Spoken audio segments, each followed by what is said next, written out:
Hello, નમસ્તે મિત્રો. Social legal advice by Hema Shukla advocate જૂનાગઢની મારી યુટ્યુબ ચેનલમાં આપનું હાર્દિક સ્વાગત છે.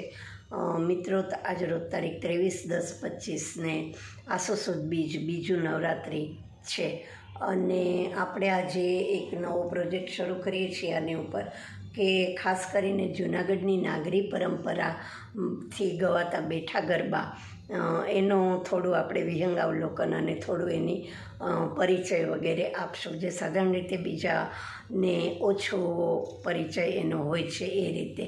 તો મિત્રો, પહેલી વાત આપણને એ થાય કે ગરબો એટલે બેઠાને ને ગરબાને બે શબ્દને કંઈ એકબીજા સાથે પેલું નથી મળતું. ગરબો હંમેશા ફરતો જ હોય. તો વાત આપની સાચી છે લોજિકલી કે એમ કહેવાય છે કે ગરબો ઉષા એટલે કે ઓખા બાણાસુરની પુત્રી જે અભિમન્યુ જે અહીંયા આવી હતી એ પોતાની સાથે ગરબાની કલાને જે લેતી આવી હતી. એટલે ગર્ભદીપને વચ્ચે રાખીને ફરતું જે નૃત્ય કરવામાં આવે એને ગરબો કહેવામાં આવતો. અને પછીથી એક એવી વ્યાખ્યા થઈ કે માતાજીને પ્રસન્ન કરવા માટે જે ગાવામાં આવે એને ગરબો કહેવાય અને કૃષ્ણને પસંદ કરવા માટે જે ગાવામાં આવે એ રાસ કહેવાય. આ ગરબા અને રાસની વચ્ચેની તફાવત થઈ. હવે આપણે મિત્રો બેઠા ગરબામાં આવીએ તો ખાસ કરીને જૂનાગઢના નાગરોમાં, નાગરવાડામાં અને ગિરનારા બ્રાહ્મણમાં આ બેઠા ગરબાની પરંપરા પ્રથા જળવાય છે. અને આજથી નથી, લગભગ 70-75 વર્ષથી ત્યાં આ બેઠા ગરબા થાય છે. એક કારણ એનું એ આપવામાં આવે છે કે નવાબી શાસન હતું અને તે વખતે લેડીઝ રાત્રે બહાર નહોતી નીકળતી કે આવી રીતે જાહેરમાં ગરબા નહોતી ગાતી એટલા માટે.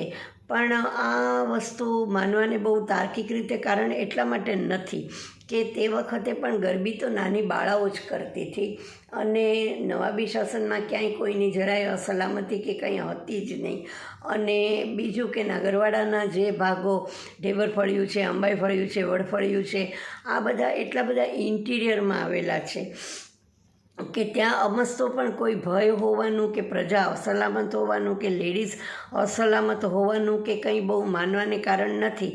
પણ એક બહુ મહત્ત્વનું કારણ એ છે કે ખાસ કરીને નાગરી જ્ઞાતિમાં નવરાત્રિ જે છે એ બહુ કડક રીતે એનું પાલન કરવામાં આવતું હતું જે તે વખતે, કે 9 દિવસ મોટે ભાગે નવેણમાં એટલે કે અપરસમાં રહેતા હતા અને ફરાળ કરીને નવરાત્રિ કરવામાં આવતી હતી. કોઈ બહારની વસ્તુ ખાવામાં આવતી નહોતી. બીજું, નાગરવાડાના ઘર મંદિરો ઘણા બધા છે કે જેમાં માતાજીનું સ્વયંભૂ પ્રાગટ્ય થયેલું હોય, એની કથા આખી જુદી છે.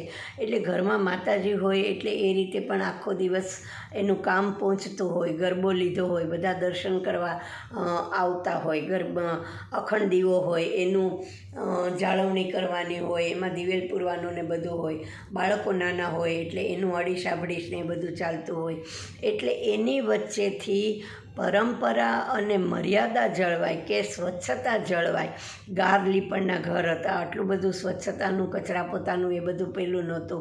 એટલે એ રીતે મર્યાદા અને માતાજીનો અપરસ સારી રીતે જળવાય એવી રીતે ઘરમાં ને ઘરમાં રહી અને જે માતાજીનું અનુષ્ઠાન કરવામાં આવતું હશે કે જેને લીધે આ બેઠા ગરબાની પ્રાચીન પરંપરા શરૂ થઈ.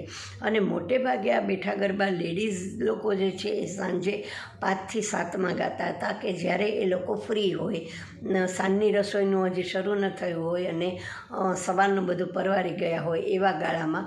અને 6:45-7 વાગે પછી ઘરના દીવાબત્તીનો પણ ટાઈમ થયો હોય, ઘરના માતાજીમાં પણ દીવા કરવાના હોય ને ઘેર ઘેર શકરાદય વગેરે બોલાતું હોય ને એ રીતે. એટલે 5 થી 7 લેડીઝ ગરબા ગાતી હતી અને રાત્રે પછી પુરુષો ફ્રી થઈ ગયા હોય, ઓફિસેથી આવી ગયા હોય એટલે રાત્રે 9, 9:30, 10 થી 11 એવી રીતે પુરુષોના બેઠા ગરબા ગવાતા હતા. એટલે આમ બેઠા ગરબાનું જે ઉદ્ભવ કે પ્રારંભ કે મૂળ જોઈએ તો એની પાછળ જે આ માતાજીનું બધું આખો દિવસનું પાલન કરવાનું, ચોખ્ખાઈનું, એ બધું જે કારણ છે એ વધારે થોડું સાયન્ટિફિક અને તાર્કિક રીતે મગજમાં ઉતરે એવું જ છે.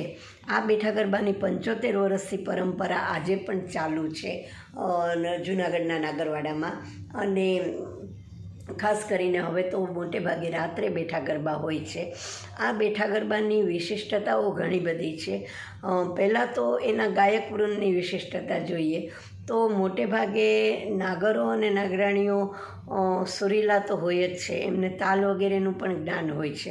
હમણાં હિંચકાની ઠેસ લઈને ગાય તો પણ સુરતાલમાં જ હોય છે.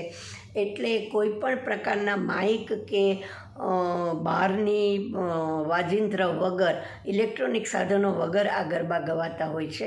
ઢોલક, તબલા, ખંજરી, મંજીરા કે ઝાંઝ એવા જ વાદ્યો સાથે આ ગરબા ગવાતા હોય છે. એમાં વધારે કોઈ વીજાણુદર યંત્રનો ઉપયોગ કરવામાં આવતો નથી. દરેકના ગળા ઘણા સુવાળા ને નમણા હોય છે, એટલે કે કોઈને માઇકની જરૂર પણ મોટે ભાગે પડતી નથી અને એક જણ ગવડાવે અને બીજા બધા ઝીલે છે. એટલે આ રીતે બીજું વર્ષોની ટેવ અને પરંપરા હોય એટલે ગળામાં એક લઢણ પણ આવી ગઈ હોય. એટલે આ બેઠા ગરબાની એક વિશિષ્ટતા એ છે કે કોઈ પણ પ્રકારના વાદ્ય વગર ગવાય છે. બીજું કે મોટાભાગના બેઠા ગરબાઓની જે રચના છે એ બધી આપણા આદિ કવિઓએ કરેલી છે, કે કવિ દયા કલ્યાણ છે, કે વલ્લભ ભટ્ટ છે, કે સુમન છે, હિમાંશુ છે, વિનુ છે, માઇકલ આપી છે. આ બધા દ્વારા આ ગરબાઓની રચના થયેલી છે, કે જે રચના કોઈ કવિત્વના ભાવથી કે લેવલથી નહીં, પણ માત્ર ને માત્ર એક અંતરના હૃદયના ભાવથી થયેલી છે. અને એમાં માતાજીના જુદા જુદા ભાવો, માતાજીના શણગારનો ગરબો છે, આગમનનો ગરબો છે, સ્થાપનનો ગરબો છે, ચાચરના ચોકમાં ઉતરે છે એનો ગરબો છે, વિદાયનો ગરબો, થાળનો ગરબો, ભૈરવી કે શયનનો ગરબો, મુજરાનો ગરબો એટલે કે ક્ષમાયાચનાનો ગરબો, આવા બધા અલગ અલગ વિષય ઉપરના જે ગરબાઓની રચના થયેલી છે એ જ ગરબા આજે પણ આટલી પેઢીથી જળવાયેલા રહે છે અને પરંપરાગત રીતે એ ગવાય છે. એટલે આ થયો બેઠા ગરબાનો પ્રાદુર્ભાવ કે ઉદ્ભવ કે એનો હિસ્ટ્રી કે જે આજે પણ ચાલુ છે.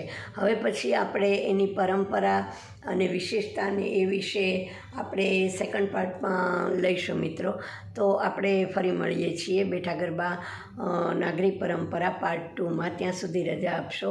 આપ પણ આ અંગે કંઈ પણ શેર કરવા માગતા હો કે કંઈ પણ વધારે માહિતી આપવા માગતા હો તો please contact me on mobile number 9428014823 9428014823. Thank you very much. મળીએ છીએ પાર્ટ 2માં. Thank you. જય માતાજી.